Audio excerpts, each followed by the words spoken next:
در ناحیه به نام میر سعید علی حمدانی اوستا عبیدالله را با صنعت بلند چوب تراشی بسیاری ها میشناسند. این هنری مردمی بین همسایه ها او را صاحب احترام گردانیده است.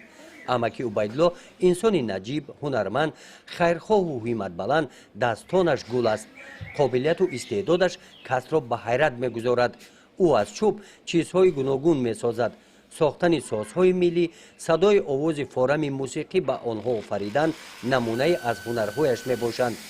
به همین دو طرح مانند صدها عدد همین گونه اسبابهای خلقی ساخته است که در منطقه های گوناگون کشور صدای فارم آن به دلها فرح و شادی میبخشند. خیلی کام در معقول شوم میگیرم میبرم.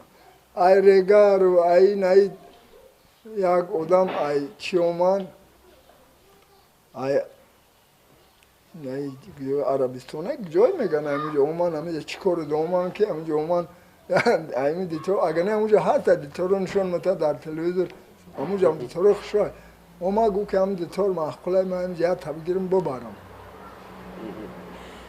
ای پامیر هم دیتور خوشو میکنن عجایب دیتور میکنن نه که خیلی میغلطه همینجا شمه میام میگیرم میبرم همینجا.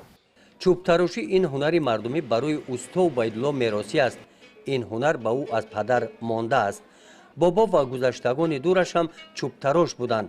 او میگوید که این میراث نیاگان را فرزندان و نبیره ها هم ادامه خواهند داد.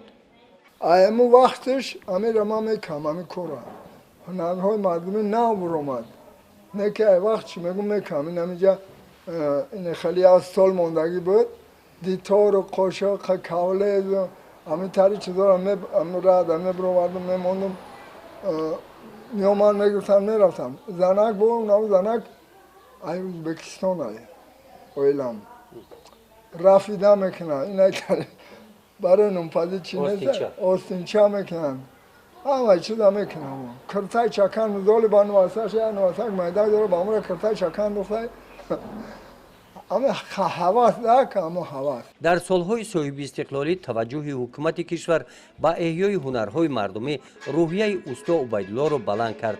با اعلان گردیدن سالهای رشد دهات، سیاحی و هنرهای مردمی طلبات به محصولات استحصالی او بیشتر گردید.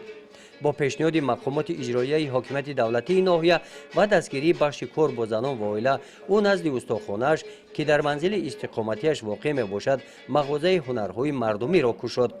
اینجا محصول کارهای دستی خود و فرزندانش به نمایش و فروش گذاشته شدند. دیگه یک دخترک اومد پرل اومد یه دیتور با بچم گو بچم دیتور را دوست ندارم بتون خیلی بگی یه دیتور چرا گرم برم وای نه ساری یک کس اومد یک قفصی که تبود یک چگرو برم خیلی وای همه نگاه کنم که ای کامش نیست ایمو چه ساز که موندن میگیرم.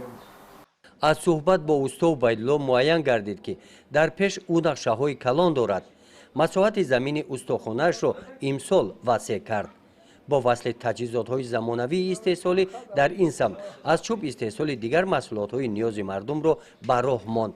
در این زمینه با مهیا نمودن جایهای نویکاری در ترغیب هنرهای مردمی و رشد شغل نیاگان سهمی ارزنده میگذارد.